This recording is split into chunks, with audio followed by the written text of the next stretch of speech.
अस्सलाम वालेकुम स्टूडेंट्स, आज हम लोग क्या स्टडी कर रहे हैं। आज हम लोग पढ़े हैं ब्लॉक 7 की पैथोलॉजी हीमाटोलॉजी में आरबीसी डिसऑर्डर्स हम लोगों ने स्टार्ट किए हुए थे और आज तकरीबन इसका आखिरी टॉपिक है which is a plastic anaemia. बच्चों, जो चीज़ें मैंने इसमें आपको करवा दी है ना, अगर आप वही अच्छे से कर लेते ना तो आपका पेपर बहुत अच्छे से अटैम्प्ट हो जाएगा। एक्स्ट्रा चीज़ों पर इतना टाइम लगाने की ज़रूरत नहीं है। फिर भी आप लोगों के जो एलोज रह गए हैं वो मेरे जहन में है, मैं इंशाल्लाह वो सिलेबस से देख के जो चीज़ें रह गई हैं वो आप लोगों को कवर करवा दूंगी। अभी मेरा मेन फोकस ये है कि जो इंपॉर्टेंट चीज़ें हैं हम लोगों ने आगे डब्ल्यूबीसी भी पढ़ने हैं, प्लेटलेट भी पढ़ने हैं, तो पहले मैं आपको वो कवर करवा दूँ। ठीक है, हम लोग पढ़े हैं ए प्लास्टिक एनीमिया। अच्छा जी, ए प्लास्टिक एनीमिया का मतलब क्या है। ए प्लास्टिक एनीमिया हमारे पास एक ऐसा डिसऑर्डर है जिसमें जो बोन मैरो के अंदर मल्टीपोटेंट माइलॉइड स्टेम सेल्स होते हैं, बेसिकली ये सप्रेस हो जाते हैं। अब मल्टीपोटेंट माइलॉइड स्टेम सेल क्या होते हैं, ये वो सेल्स होते हैं जिनसे आगे हर तरह के सेल्स बनने थे। यानी आप समझ लें ये पेरेंट सेल्स हैं, इनसे आगे आरबीसी बनने थे, डब्ल्यूबीसी बनने थे, प्लेटेड बनने थे। जब ये पूरे माइलॉइड स्टेम सेल ही सप्रेस हो जाएंगे तो पूरा बोन मैरो फेल हो जाएगा और इससे क्या होगा, रिजल्टेंटली पैनसाइटोपिनिया, यानी कि हर तरह के सेल्स की कमी। पैन का मतलब होता है कंप्लीट, साइटो का मतलब होता है सेल्स, ओपिनिया का मतलब होता है डेफिशिएंसी, यानी हर तरह के सेल्स की डेफिशिएंसी हो जाएगी। ना आरबीसी होंगे, ना डब्ल्यूबीसी होंगे, ना प्लेटलेट होंगे। हमारा ताल्लुक बस इन 3 मेजर सेल्स के साथ है। सो ए प्लास्टिक एनीमिया में हमारे पास क्या होता है कि जो मल्टीपोटेंट माइलॉइड स्टेम सेल्स होते हैं उनकी सप्रेशन हो जाती है, इसकी वजह से पूरी बोन मैरो फेल हो जाएगी और पैनसाइटोपिनिया डेवलप हो जाएगा। अब इसकी पैथोजेनेसिस क्या होती है बच्चों, इसकी क्या कॉज होती है, ऐसा क्यों हो रहा होता है, तो इसमें 2 फैक्टर्स आ जाते हैं। एक होते हैं एक्सट्रिंसिक, एक होते हैं इंट्रिंसिक। एक्सट्रिंसिक का मतलब है कि एक्सटर्नल कोई डिफेक्ट है, बाहर से कोई मसला। इंट्रिंसिक का मतलब है कि बॉडी के अंदर, सेल्स के अंदर कोई प्रॉब्लम है।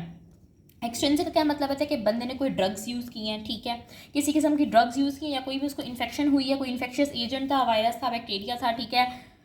इसके अलावा कोई इन्वायरमेंटल इंसल्ट थी, कुछ भी इनमें से हो सकता है। इसके नतीजे में हुई सेलुलर इम्यून रिस्पॉन्स, यानी कि आपकी बॉडी के सेल्स ने रिस्पॉन्स दिया और उस रिस्पॉन्स में क्या हुआ कि हेल्पर T1 सेल्स एक्टिवेट हो गए, ठीक है। हेल्पर T1 सेल्स एक्टिवेट होंगे और ये साइटोकाइन रिलीज करेंगे। साइटोकाइन क्या होता है, साइटोकाइंस, अच्छा ये साइटोकाइन, हेल्पर T1 सेल्स, ये सारी चीज़ें ना आप इम्यूनोलॉजी के अंदर बड़ी डिटेल से पढ़ोगे। आप लोगों के इसी ब्लॉक का पार्ट है इम्यूनो, उसमें आपको पता चलेगा कि हेल्पर T1 सेल्स क्या होते हैं, साइटोकाइन क्या होते हैं। वो यहाँ का टॉपिक नहीं है, सो मैं यहाँ पे एक्सप्लेन नहीं कर रही।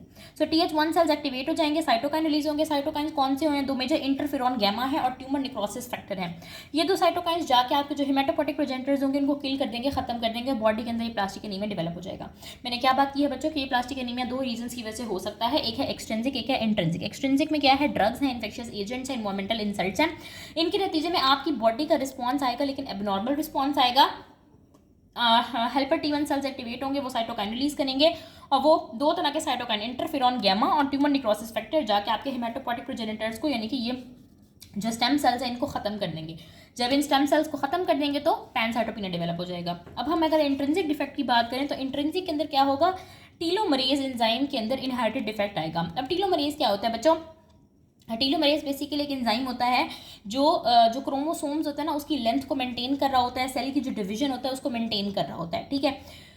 बस इतना समझना काफ़ी है। जब टीलोमरेज के अंदर इनहेरिटेडली डिफेक्ट आ जाएगा तो हेमेटोपोएटिक स्टेम सेल जो है ना उनकी माइटोसिस नहीं हो पाएगी, उनकी डिवीजन नहीं हो पाएगी। जितनी दफ़ा उन्होंने डिवाइड होना था, न्यू सेल्स में कन्वर्ट होना था, वो उतनी दफ़ा, फॉर एग्जाम्पल अगर किसी सेल ने 10 टाइम्स डिवाइड होना था, ठीक है, 10 टाइम्स डिवाइड होना था और इसे नए नए सेल्स बनने थे, अब वो जो है ना वो 5 टाइम्स पे आके रुक गया, तो सेल्स की क्या हो जाएगी, कमी हो जाएगी, ठीक है। प्रीमेच्योर सीनेसेंस मतलब उनकी एपोप्टोसिस या फिर उनका आप समझ लें कि उनकी खुदकुशी हो जाएगी ये जिसकी वजह से genetically altered stem cells produce होंगे। यानी कि जो स्टेम सेल्स होंगे ये मल्टीपोटेंट माइलॉइड स्टेम सेल, ये जेनेटिकली डिफेक्टिव होंगे, इनके अंदर इनहेरिटेडली मसला होगा, या तो बाहर के किसी एजेंट ने आके इनको ख़राब कर दिया या फिर इनके अंदर इनका ज़ाती मसला स्टार्ट हो गया टीलोमरेज के डिफेक्ट की वजह से। और यहाँ पे क्या था, ड्रग्स, इन्फेक्शियस एजेंट और एनवायरमेंटल इंसल्ट की वजह से।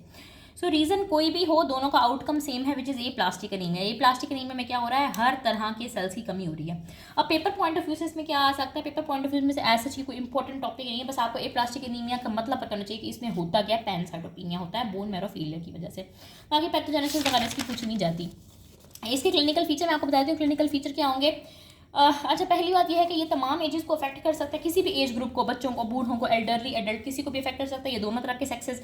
कुछ प्रॉब्लम्स होती हैं जो कि सेक्स स्पेसिफिक होती हैं, जैसे कि हमने वो G6PD सॉरी G6PD डेफिशिएंसी, देखी थी है, ठीक है, उसके अंदर सेक्सेस की बात थी। इसके अलावा एज ग्रुप में हमने जो है ना बात की है कि जो थैलेसीमिया वगैरह होता है वो बच्चों के अंदर ज़्यादा शो होना शुरू हो जाता है, लेकिन ये हर तरह के एजेस को, हर तरह के सेक्सेस को अफेक्ट करता है। अब इसके अंदर क्योंकि एनीमिया भी हो रहा है, थ्रोम्बोसाइटोपिनिया भी हो रहा है, न्यूट्रोपिनिया भी हो रहा है, यानी कि आरबीसी भी कम है, डब्ल्यूबीसी आरबीसी भी कम है, प्लेटलेट भी कम है, और डब्ल्यूबीसी जो न्यूट्रोफिल्स सबसे ज़्यादा, आपको पता है ना डब्ल्यूबीसीज हमारे पास क्या होते हैं, दो तरह के होते हैं। एक होता है हमारे पास ग्रेनुलोसाइट, एक होते हैं ए ग्रेनुलोसाइट। ग्रेनुलोसाइट में हमारे पास क्या होते हैं, न्यूट्रोफिल्स, इओजिनोफिल्स, बेजोफिल्स, और ए ग्रेनुलोसाइट में लिम्फोसाइट्स और मोनोसाइट। तो न्यूट्रोफिल्स सबसे ज़्यादा होते हैं। तो इसके अंदर क्या होता है कि न्यूट्रोफिल्स भी अफेक्ट होते हैं, तो उसकी वजह से बॉडी के अंदर न्यूट्रोपीनिया स्टार्ट हो जाता है।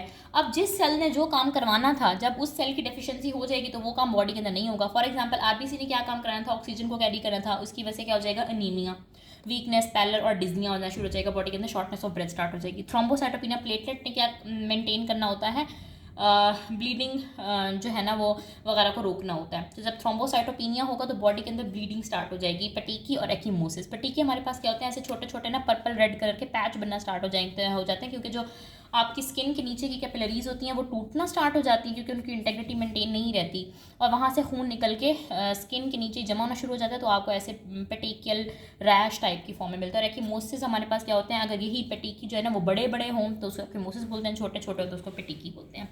न्यूट्रोपीनिया की वजह से क्या होता है, बैक्टीरियल इन्फेक्शन। आपको पता है डब्ल्यूबीसी हमारी बॉडी का इम्यून सिस्टम होता है, हमारी बॉडी का डिफेंस सिस्टम होता है। जब न्यूट्रोफिल्स नहीं होंगे बॉडी के अंदर, बैक्टीरियल इन्फेक्शन स्टार्ट हो जाएगी, ठीक है। ये इसके क्लिनिकल फीचर है। डायग्नोज हम इसको कैसे कर होते हैं, बोन मैरो की एग्जामिनेशन से, क्योंकि जब हम बोन मैरो को एग्जामिन करेंगे आपको उसके अंदर पैनसाइटोपिनिया दिखेगा। और इसका ट्रीटमेंट क्या है, हेमाटोपोइटिक स्टेम सेल की ट्रांसप्लांटेशन, क्योंकि चाहे इनहेरिटेड डिफेक्ट है, चाहे वो एक्सट्रिंसिक इफेक्ट है, चाहे इंट्रिंसिक डिफेक्ट है, मसला हेमाटोपोइटिक स्टेम सेल के द्वारा, तो उसकी ट्रांसप्लांटेशन से ये प्रॉब्लम ठीक हो सकता है। अच्छा जी बच्चों, यहाँ तक ये ख़त्म हो गया। अब हमारे पास आ जाता है पॉलीसाइथीमिया या फिर एरिथ्रोसाइटोसिस। ये भी बच्चों कोई इंपॉर्टेंट टॉपिक नहीं है, लेकिन आप बस एक दफ़ा सुन लो, ठीक है। पॉलीसाइथीमिया या एरिथ्रोसाइटोसिस, जैसे नाम से पता चल रहा है, एरिथ्रो का मतलब होता है रेड, साइटो का मतलब होता है सेल, और साइटोसिस का मतलब है कि सेल का काउंट बढ़ गया है। पॉलीसाइथीमिया एरिथ्रोसाइटोसिस का मतलब होता है कि RBC count per unit volume of blood बढ़ गया है, आरबीसी काउंट बढ़ चुका है बॉडी के अंदर। एनीमिया का ऑपोजिट है ये। अब पॉलीसाइथीमिया दो टाइप्स का होता है, एक होता है एब्सोल्यूट, एक होता है रिलेटिव। एब्सोल्यूट का क्या मतलब है, एब्सोल्यूट का मतलब है कि वाकई ही बॉडी के अंदर आरबीसी बढ़े हैं, और रिलेटिव का मतलब ये है कि बॉडी के अंदर आरबीसी नहीं बढ़े, बॉडी के अंदर बेसिकली वाटर, ये देखो ना सेल काउंट है ना वो नहीं बढ़ा, बेसिकली वाटर की कमी हो गई है बॉडी के अंदर। जब बॉडी के अंदर वाटर की कमी होगी तो हमें ऐसा लगेगा प्लाज्मा की कमी हो जाएगी ना, ठीक है। देखो आपके पास ब्लड के अंदर क्या चीज़ें होती हैं, ब्लड के अंदर आपके पास दो चीज़ें होती हैं, एक आपके पास होता है प्लाज्मा और एक हमारे पास होता है आरबीसीज, ठीक है। प्लाज्मा के अंदर मेन कॉन्स्टिट्यूएंट क्या है, वाटर। जब वाटर की कमी हो जाएगी बॉडी के अंदर तो उसकी वजह से रिलेटिवली आपको लगेगा कि आरबीसी का काउंट बढ़ गया, हालांकि आरबीसी का काउंट बढ़ा नहीं है, बेसिकली प्लाज्मा का काउंट कम हो गया है। तो रिलेटिव हमारे पास रिलेटिव पॉलीसाइथीमिया होता है उन कंडीशन के अंदर जो वाटर को कम करती है, जैसे कि डिहाइड्रेशन, वॉमिटिंग, डायरिया और डायूरेटिक्स, के जो यूरिन आउटपुट बढ़ाने वाली अद्वियात होती हैं उनको डायूरेटिक्स बोलते हैं। तो पॉलीसाइथीमिया दो तरह का, एक होता है रिलेटिव, एक होता है एब्सोल्यूट। रिलेटिव का मतलब ये है कि इन रिलेशन टू प्लाज्मा जो आरबीसी काउंट है वो बढ़ गया है, रिलेटिवली बढ़ गया है, और वो उन कंडीशन में होगा जैसे dehydration, vomiting, diarrhoea, diuretic. Absolute का मतलब ये है कि वाकई ही आरबीसी काउंट बढ़ा है, प्लाज्मा कम नहीं हुआ। एब्सोल्यूट हमारे पास दो तरह का होता है, एक होता है प्राइमरी, एक होता है सेकेंडरी। प्राइमरी का मतलब ये होता है कि प्रोलिफरेशन हो रही है एरिथ्रॉइड प्रोजेनिटर्स की, ठीक है, यानी कि जो आरबीसीज के पेरेंट सेल्स थे ना वो ज़्यादा से ज़्यादा डिवाइड कर रहे हैं और आरबीसीज पैदा हो रहे हैं। और सेकेंडरी का मतलब होता है कि एरिथ्रोपोइटिन ज़्यादा हो गया, ठीक है। एरिथ्रोपोइटिन अगर आपको याद हो तो किडनी से निकलने वाला हमारे पास एक ग्रोथ फैक्टर था जो क्या कर रहा होता है, आरबीसीज का काउंट इंक्रीज कर रहा होता है, रेटिक काउंट बढ़ा रहा होता है, ठीक है बच्चों। ये पॉलीसाइथीमिया एरिथ्रोसाइटोसिस इतना ज़्यादा कोई इंपॉर्टेंट नहीं है, बस आपने याद रखना है कि आरबीसी काउंट जब बढ़ा हुआ होगा तो उसको पॉलीसाइथीमिया एरिथ्रोसाइटोसिस बोलेंगे। दो तरह का होता है, एब्सोल्यूट, रिलेटिव। एब्सोल्यूट में प्राइमरी, सेकेंडरी, और रिलेटिव में डिहाइड्रेशन वगैरह के फीचर्स आ जाते हैं। फिर हम लोग अब स्टार्ट करते हैं इंशाल्लाह वाइट सेल डिसऑर्डर्स। बच्चों वाइट सेल डिसऑर्डर्स में हम बेसिकली क्या, अब मैं थोड़ा सा इसको ओवरव्यू दे देती हूँ, बाकी मैं इंशाल्लाह नेक्स्ट वीडियो में आपको सारे ल्यूकीमियाज भी पढ़ाऊंगी, इंशाल्लाह बहुत अच्छे से एक्सप्लेन करूँगी ताकि आप लोगों को कोई भी प्रॉब्लम ना हो। वाइट सेल डिसऑर्डर्स हमारे पास दो तरह के होते हैं, या तो डेफिशिएंसी हो सकती है या उसकी प्रोलिफरेशन हो सकती है। बेसिकली किसी भी सेल के अंदर दो तरह के मसले हो सकते हैं, या तो उसका काउंट कम हो गया या बढ़ गया। डेफिशिएंसी के अंदर क्या होता है कि डब्ल्यूबीसी काउंट हमारे पास कम हो जाता है। अब इसको आप क्या बोलेंगे, ल्यूकोपीनिया, ठीक है। ल्यूको का वर्ड जो है ना वो WBC के लिए है। पीनिया का मतलब मैं पहले बता चुकी हूँ, डेफिशिएंसी को पीनिया कहते हैं, ल्यूकोपीनिया कहते हैं WBC की डेफिशिएंसी को, WBC की कमी। अब बॉडी के अंदर जब WBC की कमी हो जाएगी तो क्या होगा बच्चों? ऑफ कोर्स जो WBC ने इम्यून सिस्टम आपका मेंटेन करना था, आपको बॉडी को इम्यूनिटी डिफेंस सिस्टम प्रोवाइड करना था, जिस तरह एक मुल्क की फौज है वो उसका दिफा कर दिया, जब फौज कम हो जाएगी तो क्या होगा? बाहर से इन्वेडर्स हमला कर देंगे। तो जब ल्यूकोपीनिया होगा तो इसमें क्या कंडीशन आएगी? WBC की डेफिशिएंसी होगी तो क्या हो जाएगा? बॉडी के अंदर मुख्तलिफ तरह की इन्फेक्शन स्टार्ट हो जाएंगी ना जिसको अपॉर्चुनिस्टिक इन्फेक्शंस बोलते हैं।